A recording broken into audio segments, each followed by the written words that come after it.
The Victorian Water Safety Certificate, or VWSC, is a Victorian government initiative which describes specific competencies that should be achieved by the time students reach the end of primary school. The certificate is designed to supplement existing swimming and water safety programs delivered by schools and Learn to Swim providers. This video will include detailed explanations and visuals to show the must-sees of each VWSC competency, which will assist with your assessments. Water safety knowledge. Students must answer questions relating to safety rules for a range of aquatic environments. Recommended question and answer sheets can be accessed via the Swimming and Water Safety online toolkit. Swim.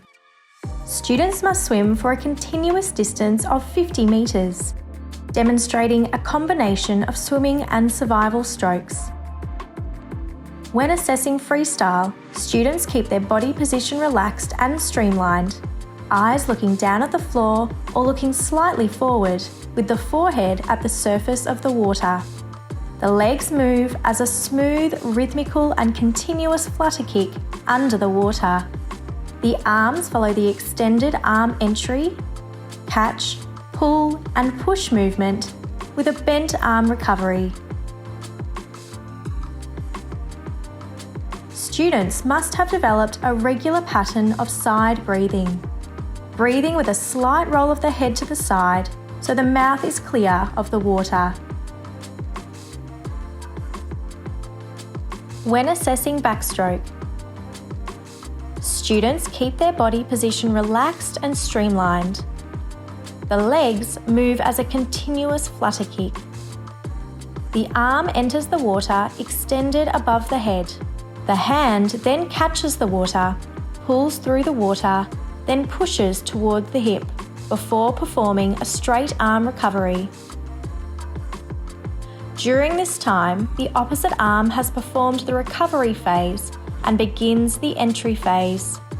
The body should rotate through the long axis with each arm action.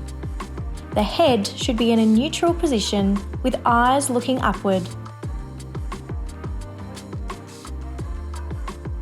When assessing breaststroke, students are to show correct timing of glide, pull, breathe, kick, glide sequence with symmetrical leg and arm actions. From a streamlined position, the elbows bend and arms follow the catch and out sweep, down sweep, in sweep, and recovery movement,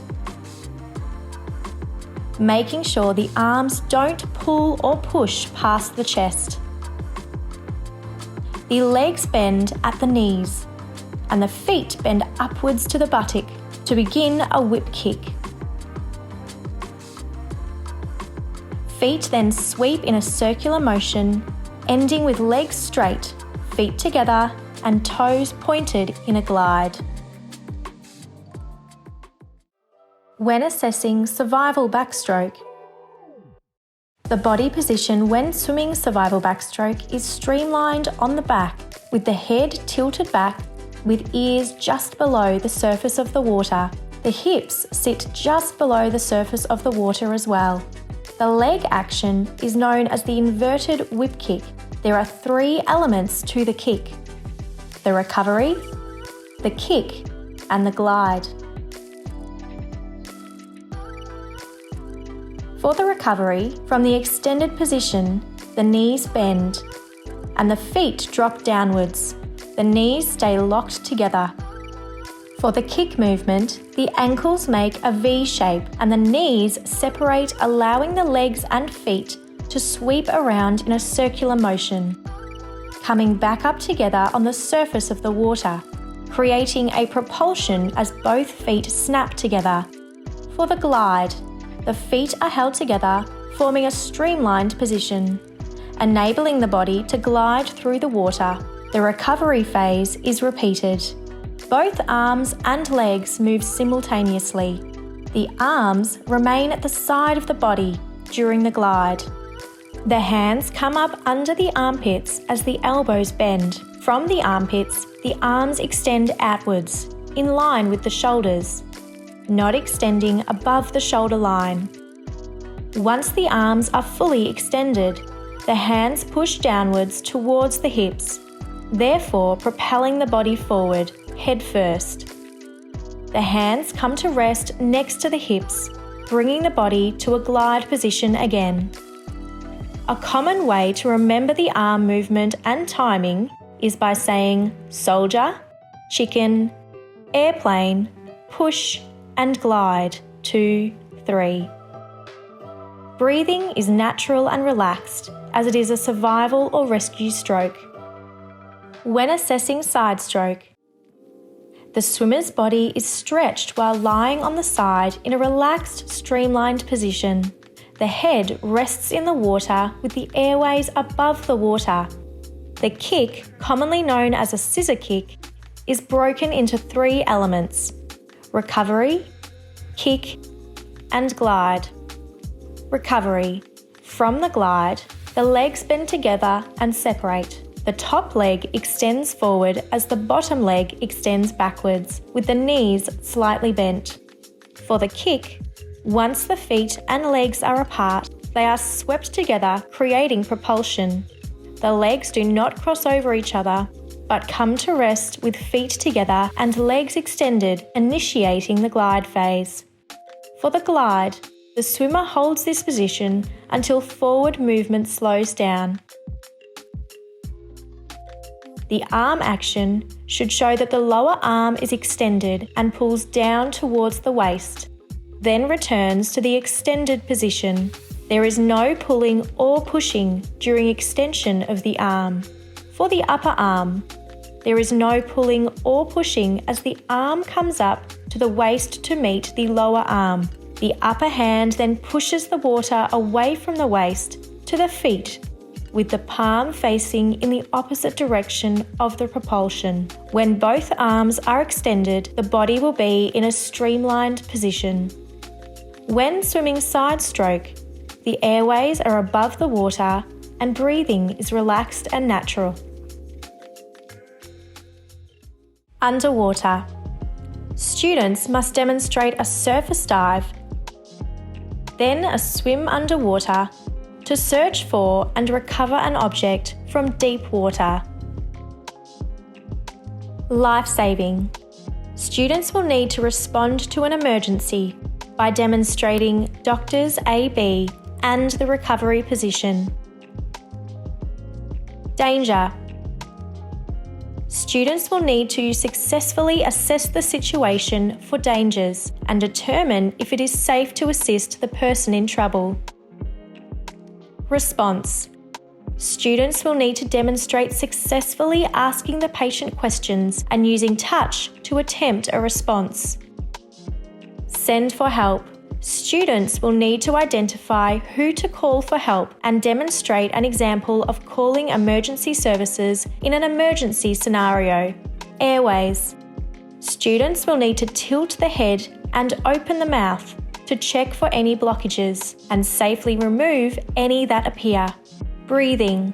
Students will need to demonstrate looking, feeling, and listening for regular and normal breathing. Recovery position.